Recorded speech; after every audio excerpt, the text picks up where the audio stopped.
and you need to be able to reach that material demand with your yield hits, whatever that may be. But that's, now we're talking the kind of the business side and marketing, and this is a much larger conversation.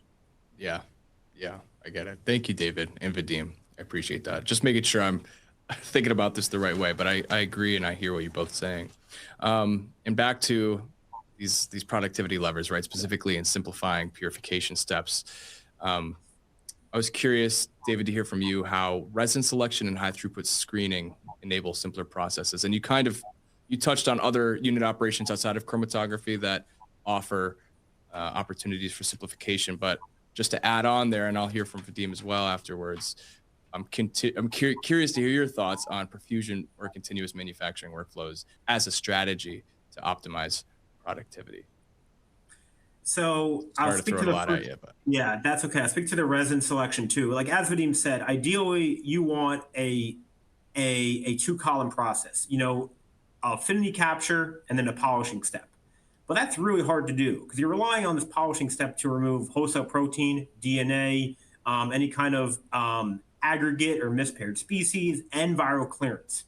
That is a big ask for 1 column, and it's got to also do it in a robust fashion where it will always work 10 out of 10 times and consistent product quality and yield, etc. So with a high throughput screen, what you can do is you can look at, you can compare many different resins in a 96 well plate batch binding assay fashion. And, you could look at resins where the manufacturer will advertise that this is for a 2-step process. You can look at resins from a variety of manufacturers of pore size and ligands at a large pH screen. And you could collate all this data. And this kind of goes back to how data and process understanding will really help the overall process. You could try to find the optimal design space there, or at least come up with a good starting point for further process development. And what's good, why it's got to be high throughput is when, Vadim probably speak to this more than me, but at the early stage of development, your material is really limited. So you need to get as much information as possible when you have just milligram quantity, maybe a gram quantity of material to work with. So that's where the high throughput screening can really help find that optimal design space. For the perfusion, the advantages of a perfusion is that in a 50-liter bioreactor, you can make the same amount of mass in a 50-liter perfusion bioreactor. If it's run a certain way, you can make the same amount of mass as a 500-liter fed batch bioreactor. So you are just downsizing everything. And when you talk about we talk about facility fit and scale up, trying to get a bunch of different processes to go into a commercial facility is easier if, I'm stealing another term from Vadim, if your equipment is not elephants and dinosaurs, if it's tiny, if it's modular. Because, if you're trying to build a commercial site, imagine you need only a fraction of the facility footprint of a fed batch process.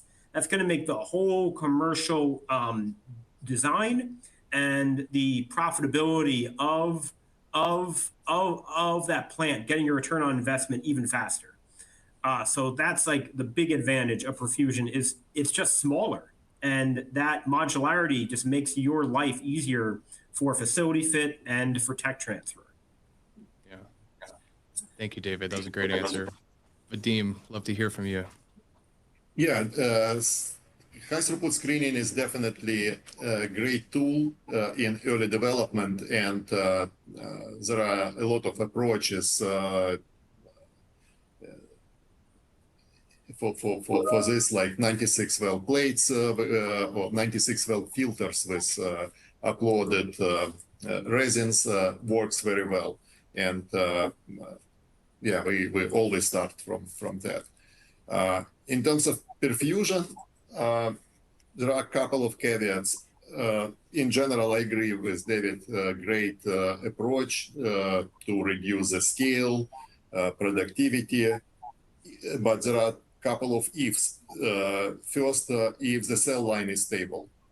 So basically, it should be stable for like perfusion process can be run for several months or a year, let's say, and if your cell line is not stable, then there will be a problem. And then the cost of mistake. So like if you make a mistake during perfusion process, your entire batch goes. You need to start it over again. So with traditional approach, the cost of mistake is much smaller. And then in-process analysis should be also at higher level for perfusion processes